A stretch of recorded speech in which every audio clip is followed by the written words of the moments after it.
Dur de travailler pendant la Coupe du Monde là, tu vois. Dites-moi les gars, je sais pas vous, mais moi c'est compliqué, hein.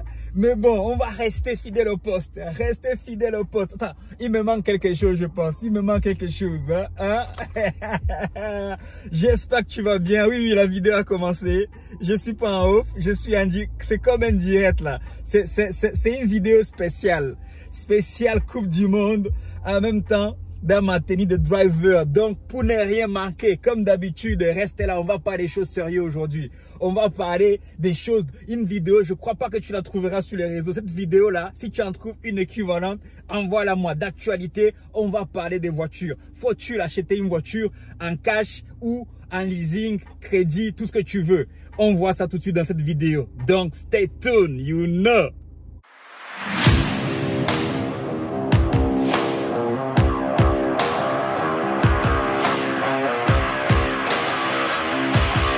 Salut à toi, bienvenue sur ma chaîne. Bon, il n'y a pas de soleil, hein. Bon, je vais la lever parce qu'il n'y a pas de soleil, mais bon, ça fait bien.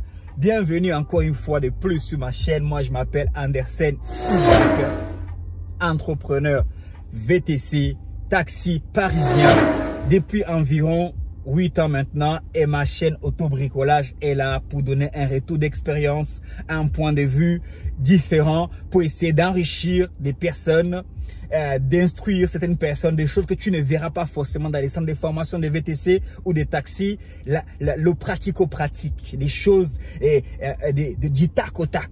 Là, j'ai rien préparé, j'ai pas juste pris quelques notes pour pouvoir te parler justement parce que je vais te parler des choses pratiques, te parler de ma vie tout simplement. Tu m'as vu, je t'ai montré la Mercedes achetée en leasing, pris en leasing, l'uniforme de location, tu le sais, avec option d'achat. Pareil, je t'ai montré la Toyota qui est toujours en attente des fabrications, j'attends la livraison. Mais c'est pas tout, je t'ai montré notamment la 308, je t'ai fait un peu le récit, pour dire à quelqu'un peut-être qui me voit pour la première fois que je ne suis pas là pour parler de théorie, je parle des choses que je vis tous les jours et je ne suppose pas bien sûr avoir la science infuse. C'est pour ça d'ailleurs que je suis là pour échanger, pour donner mon point de vue, pour parler, pour partager, parce que moi aussi vous m'enrichissez les commentaires. Donc aujourd'hui je vais parler achat, cash ou leasing ou crédit de banque. Je vais parler de ces sujets vraiment et franchement, je ne crois pas avoir vu une vidéo dans le secteur qui parle de ces sujets. Je ne crois pas avoir vu un collègue parler de ces sujets. Mais il y en aura sûrement de façon approfondie. Moi, j'ai pris le temps de noter quelques points.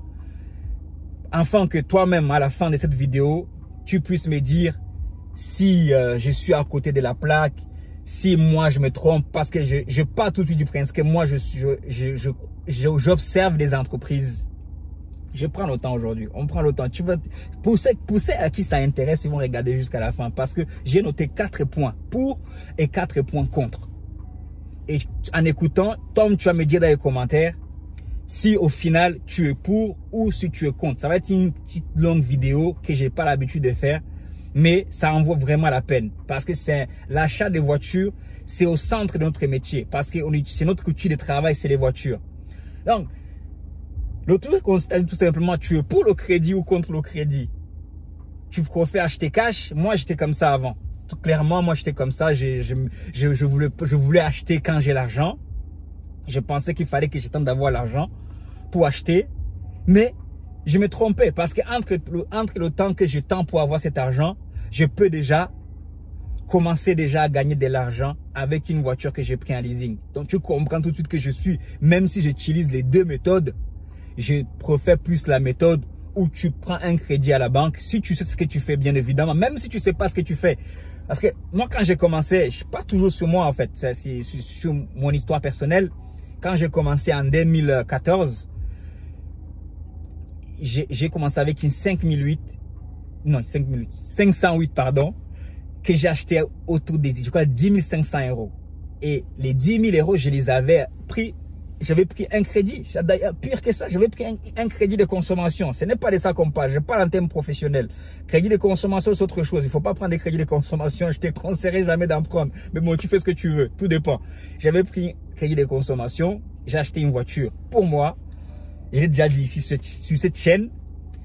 Et après, j'ai découvert l'opportunité. C'est grâce à cette voiture que j'ai découvert l'opportunité de Uber. À l'époque, il y avait notamment Uber Pop. C'est grâce à cette voiture-là que je viens d'acheter. Parce que des fois, en fait, il faut aussi, tu vois, il faut passer à un autre niveau. Il y a des choses que tu fais, tu n'es plus dans ta communauté où les gens autour de toi, tu ne passes plus inaperçu.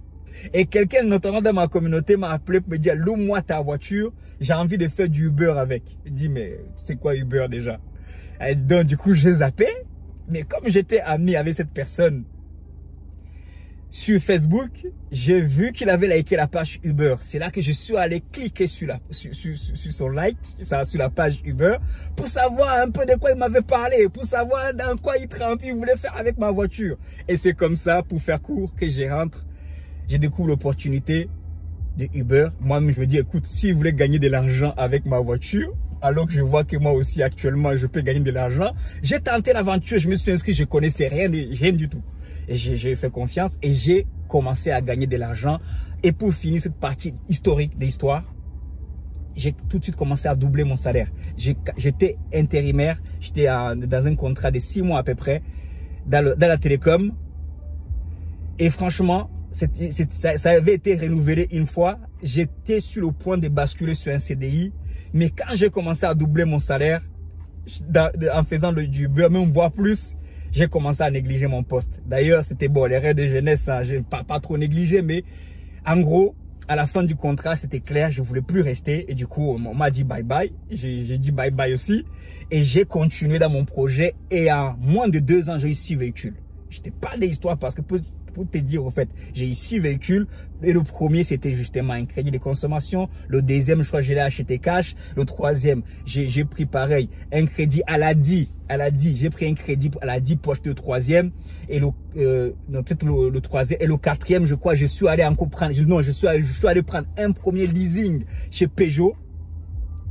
Et ainsi de suite, jusqu'au van que tu connais et jusqu'au jour d'aujourd'hui. Donc, c'est pour te dire au fait que les propos que je vais tenir ici, j'essaie un peu de me baser sur l'expérience, mais sur l'expérience aussi des entreprises autour de nous. Quand on fait des formations, par exemple, là je suis déjà dans la vidéo en fait, quand on fait des formations, on va toujours voir des cas pratiques où on nous dit, voilà telle entreprise. Moi quand j'ai fait la formation notamment des transports des personnes, moins 9 places de la capacité à l'époque, on avait beaucoup des exercices comme ça. Même dans le VTC on en a, mais c'est pas trop approfondi comme dans la capacité de transport. Où le patron vient avec 30%, et il demande à la banque 70%. Ce n'est pas pour rien. Ce n'est pas pourquoi? Parce que c'est là tout de suite, je parle de trésorerie justement. Le premier point parce que ça protège ta trésorerie. Ça protège, ça te permet d'avoir une trésorerie stable. Tu ne vas pas prendre tous tes 15 000, tous tes 20 000 et tous tes 10 000 et aller les donner, aller tout donner et prendre la voiture et après cavacher. T'as mis combien de temps d'ailleurs pour les économiser ces 10 000, pour ces 20 000? Tu as mis beaucoup de temps. Alors que sur cet argent-là, c'est ma philosophie, c'est une forme de philosophie, c'est pas forcément des choses. Chacun, après moi aussi, je suis même d'accord pour que tu me dises toi ce que tu en penses. Et après, je ferai une autre vidéo peut-être pour dire pourquoi tu dois pas prendre des crédits par exemple. Mais pour cette vidéo, j'ai envie de te dire tout simplement, sinon elle va durer plus d'1 heure et c'est pas le but. À moins de 20 minutes, je l'ai fini. Je suis en train de te dire pourquoi tu dois te servir du crédit. J'enlève ça parce que ça te déconcentre. Pourquoi tu dois... Le levier du crédit est puissant pour l'entrepreneuriat, notamment dans le transport. Parce que même si tu es auto-entrepreneur, tu as une entreprise.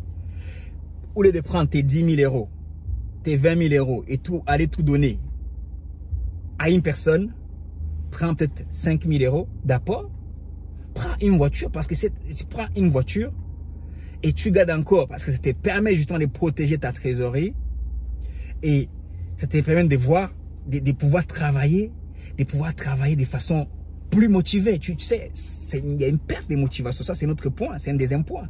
Il y a la trésorerie. Tu protèges ta trésorerie, mais tu te protèges toi aussi. Parce qu'une fois que tu as donné tout ton argent, tu vas aller sur la route, tu vas cavacher. Tu vas perdre la motivation qui t'avait conduit, la discipline, la motivation qui t'avait conduit justement à économiser tout cet argent. Pardon, tu vois. Mais ce n'est pas tout. Tu as encore plus de capacités de faire plus d'acquisitions. Tu es plus apte à saisir d'autres opportunités. Ça pourrait être dans la location des voitures. Tu peux te prendre des voitures, mais ça peut être ailleurs. Tu peux investir ailleurs. Et franchement, et je prends un autre cas, un autre exemple, parce que là c'est une vidéo.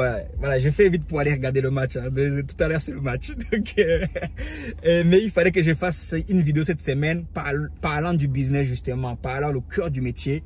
Et c'est cette vidéo. Je t'avais dit dans une vidéo que j'ai rencontré quelqu'un dans un centre de lavage et de rénovation des voitures.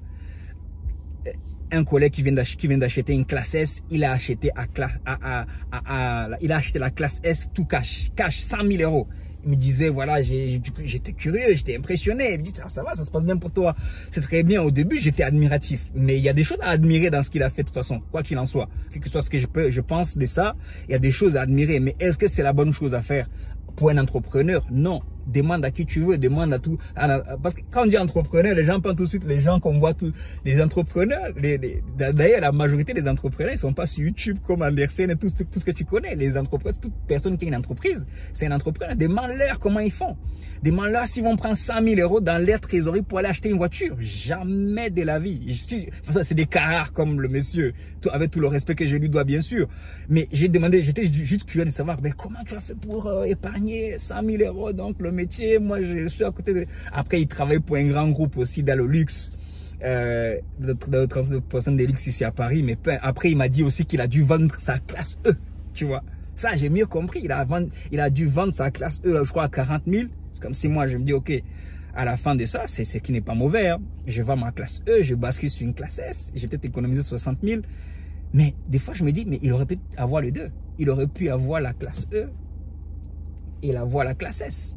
C'est comme ça, moi je pense, hein. Si je me trompe, mettez dans les commentaires, c'est comme ça que doit raisonner un entrepreneur. Moi pareil, c'est comme si j'avais dit, ok, bah, écoute, j'ai 30 000 euros d'économie, ben, je n'ai qu'à vendre ma classe V, j'ai 50 000 euros, je me prends une classe E. C'est une façon de raisonner.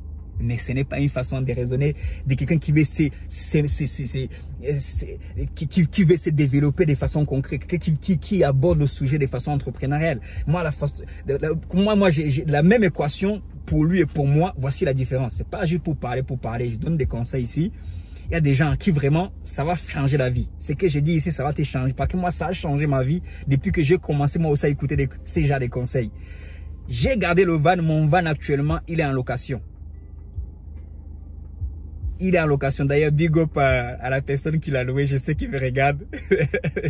Peut-être qu'on aura l'occasion. J'aurai l'occasion de l'inviter sur la chaîne. Il est en location autour de 2000 euros le mois. Et j'ai la classe E que moi, je paye 1000 euros le mois.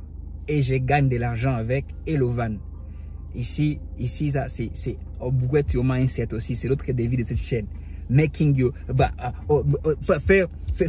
faire un shift sur ton mindset, sur ton état d'esprit. Ici, là, sur cette chaîne-là, c'est ce que tu n'es pas prêt à changer d'état d'esprit, tu ne vas pas y rester. Mais il faut changer. Il y a un état, il y a une façon de faire le business. Quel que soit ce que tu fais, que tu sois homme de ménage, que tu sois, une entreprise dans le ménage. Quel que soit ce que tu fais, il y a une façon de faire le business. Quelqu'un a dit, le succès laisse des traces. Les gens qui étaient avant nous, qui ont eu du succès, ils ont laissé des traces, ils ont laissé notamment les livres, c'est ce que j'aime beaucoup lire. Et ils te disent, ils t'exposent justement plusieurs pensées, mais c'est à toi de choisir la bonne pensée. Ils te disent ça c'est bon, ça c'est pas bon, selon eux, et toi tu choisis. Moi je suis en train de dire, après je ferai une vidéo contre le leasing, mais là je suis en train de faire 4 points justement pour lesquels tu dois opter, tu ne dois pas négliger le leasing ou le crédit des banques. Capacité, c'est premier point, trésorerie solide, capacité, j'ai pris quelques notes avant, capacité de saisir d'autres opportunités qui se présentent à toi. Ah, je peux m'arrêter là aussi. C'est des cas pratiques. La 308, ça, je l'ai acheté cash. Mais Si je l'ai acheté cash parce que j'ai pas eu besoin de payer la classe E cash. D'ailleurs, à chaque fois on apprend, quand je suis allé pour demander la classe E, j'ai appris que j'aurais pu, j'ai appris que j'avais perdu mon droit de pouvoir l'avoir sans apport. Et comment? Parce que j'ai modifié mes statuts des sociétés. En mettant location de voitures, en mettant achat et vente de voitures dans mes statuts, c'est comme si j'étais redevenu une nouvelle société. Et du coup, à partir de là, comme il y a d'autres objets, d'autres activités dont ma banque, parce que Mercedes, ils ont une banque, ils ne connaissent pas, tout de suite, ils me considèrent comme un nouveau. Et après, j'ai dû débourser, je crois, 12 000 € d'apport, sans rajouter la carte grise, et en tout 14 000 €. Je suis transparent ici, je suis pratico-pratique. 14 000 € d'apport pour sortir cette voiture. L'avantage que j'avais, c'est qu'il était déjà disponible, 0 km, enfin 3 km, et que j'ai pas eu à attendre 6 mois comme certains collègues qui attendent actuellement. Mais tout ce que je te dis là, même c'est des pépites. J'ai perdu, j'aurais pu l'avoir sans apport parce que j'ai modifié. Ça, je ne savais pas avant. L'autre point, qu'est-ce qu'il y a quelque chose d'autre que je savais pas? Ah, si j'avais pris la même voiture juste après avoir fini mon ancien leasing, parce que je l'ai fini il y a 1 an, j'aurais eu des points. Ça, c'est la dame, la commerciale qui suis assis avec elle. Bah, oui. Si tu dois basculer sur un leasing, si par exemple tu as un leasing actuellement et que tu comptes, n'attends pas 1 an, il y a des Mercedes en tout cas le fait, ils doivent le faire aussi. Tu gagnes des points et tu vas avoir des réductions. Tu vas avoir une meilleure remise qu'une personne qui arrive de nulle part avec une jeune entreprise comme Andersen. Selon la machine, parce que c'est la machine, c'est comme en fait, c'est comme le crédit immobilier. La machine, tu rentres des informations dans la machine et la machine dit que toi tu as droit à ça, tu n'as pas droit à ça. C'est assez simple, c'est assez bien organisé. Donc, pour finir, faire de l'argent, ça c'est le point. Ça c'est le point numéro 4, ne le rate pas. Il est mieux que tous les autres. Le point numéro 4, c'est le point numéro 3. Faire de l'argent sans avoir eu à débourser tout ton argent. C'est simple, moi j'ai pris comme ça, là, ce qui m'est venu à l'esprit, j'ai noté. Tu fais de l'argent sans avoir à débourser tout ton argent ou même sans avoir déboursé ton argent. Ça veut dire que moi, cette Mercedes-là, je la paye avec l'argent que je gagne. Tu vois? Ça, c'est le secret. Ça, c'est notamment Père riche, Père pauvre. C'est un livre qui vraiment, c'est une référence pour moi. Ça m'a mis une claque dans la tête quand je l'ai lu il y a 2 ans. Et ça m'a vraiment réveillé. C'est pour ça, making your heart beat again, ce n'est pas de toi que je parle. D'abord, c'est de moi. Ça m'a, pouf, tu vois. Faire de l'argent sans avoir donné de l'argent. Les gens qui parlent d'immobilier, c'est un peu de ça qu'ils parlent. Mais c'est un business comme un autre aussi. La location des voitures, l'entreprise du VTC. Ouais, mais après, parce que c'est des gens, pourquoi je dis que c'est pas pareil que d'aller louer une voiture. C'est pas pareil, parce que ceux qui te louent une voiture, ils sont allés prendre des leasing, ils te louent et tu payes 2 fois. Donc, si tu vas prétendre à un leasing, si tu as un petit capital, j'ai déjà dit dans une vidéo ici, et que tu vas le mettre en apport, tu te prends une voiture et t'inquiète. Je dirai les inconvénients après pourquoi tu ne veux pas le faire. Et les contre. Dans la prochaine vidéo, je dirai les contre. Mais vraiment, prends le temps de considérer, de noter. Peut-être que j'ai dit d'autres choses. En même temps, je raconte un peu l'histoire derrière. Parce que c'est du pratico-pratique. C'est difficile de venir parler de ton histoire et de le faire en 10 minutes. Parce que moi, je parle de tu m'avais acheté des camions, tu m'avais acheté des voitures. Certains, je les ai achetés en leasing. D'autres, je les ai achetés en cash. Ce que tu dois retenir ici est tout simple. Ce que protéger ta trésorerie. Capacité de pouvoir saisir d'autres opportunités. Faire de l'argent sans avoir déboursé tout ton argent ou de l'argent. Le 4e point pour finir, avoir une historique avec ces centres financiers, avec Mercedes Bank, Mercedes Financement. Avoir une historique financière avec ta banque qui t'accompagne. Parce que s'ils ont vu que sur 6 ans, tu as pu rembourser, ça veut dire que demain, si tu as des gros projets, ils vont mieux t'accompagner, même ta banque. S'ils savent que non, toi, tu es quelqu'un qui on n'a pas eu de problème avec toi.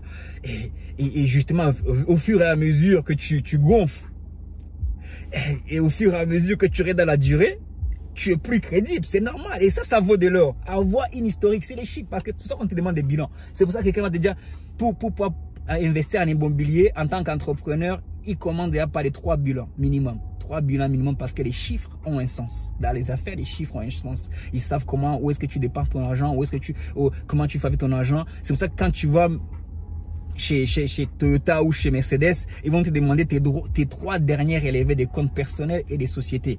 Parce que les chiffres parlent. Même si ils vont savoir comment tu dépenses ton argent. Là, actuellement, si tu vas te présenter devant Mercedes et que moi, je vais me présenter devant Mercedes, tu ne seras jamais. Si c'est ta première année ou ta deuxième année, c'est toute une logique. Tu ne seras pas Mercedes, pense que je l'ai appelé. Ça y est, donc Madame Mercedes, ça va. Ah oui. Donc, ils vont pas te recevoir pareil, de la même façon.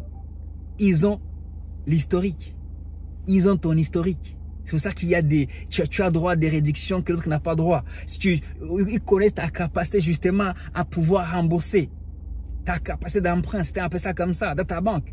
Donc, le fait de ne pas toujours d'utiliser aussi l'argent de la banque a beaucoup d'avantages sur le plan entrepreneurial que tu ne peux l'imaginer. Donc, c'est ça.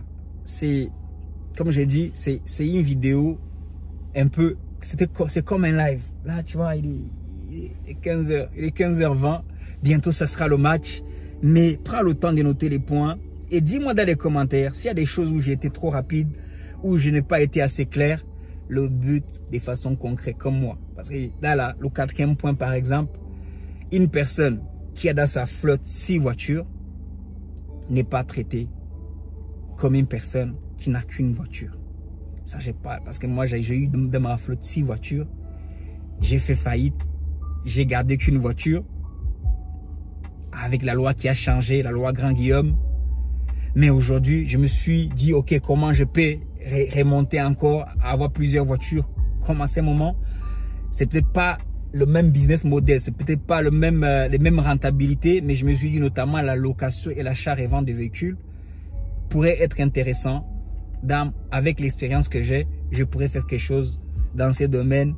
Et c'est pour ça que maintenant, j'agence les achats directs et les leasing. Et je t'ai fait cette vidéo pour un retour encore une fois d'expérience. C'est 22 minutes, même 25 minutes. Mais ça vaut vraiment la peine d'être écouté si tu veux vraiment faire la différence. Mais encore une fois, n'hésite pas à me dire ce que tu en penses. Donne-moi tes points de vue. Donne-moi tes pour à toi. Moi, j'ai mis les 4 pour. Et puis, si je dois faire une autre vidéo un peu rapide, résumée, sans raconter d'histoire, ni de mon histoire, ni de l'histoire de quelqu'un d'autre, je prendrai le temps de le faire de façon structurée. De toute façon, il y a des choses sur lesquelles je reviendrai. N'oublie pas de t'abonner. Ici, là, il y a des gens... Non, je n'arrête pas. Je savoure vraiment vos messages en privé sur Instagram. Vous vous êtes lancé. J'ai acheté la Hyundai Ioniq. J'ai acheté la Toyota. Vraiment, je vais créer ma SASU. Je vais faire ça comme ça. Depuis que j'écoute tes vidéos, ça en train vraiment de m'amener un plus d'ajouter Oui. Ça c'est pas, c'est des témoins que je pourrais lire, même des captures d'écran, je pourrais les montrer. Je ne suis pas en train de raconter n'importe quoi. Ça change vraiment la vie de quelqu'un. Si toi, ça ne change pas ta vie, like et abonne-toi et partage à quelqu'un à qui ça pourrait changer la vie, à qui ça pourrait permettre de voir l'entrepreneuriat VTC et la location des voitures de manière différente. Sur ce, on est ensemble. Ciao, ciao. Bye, bye. Peace, yo. Bon match. Allez les bleus.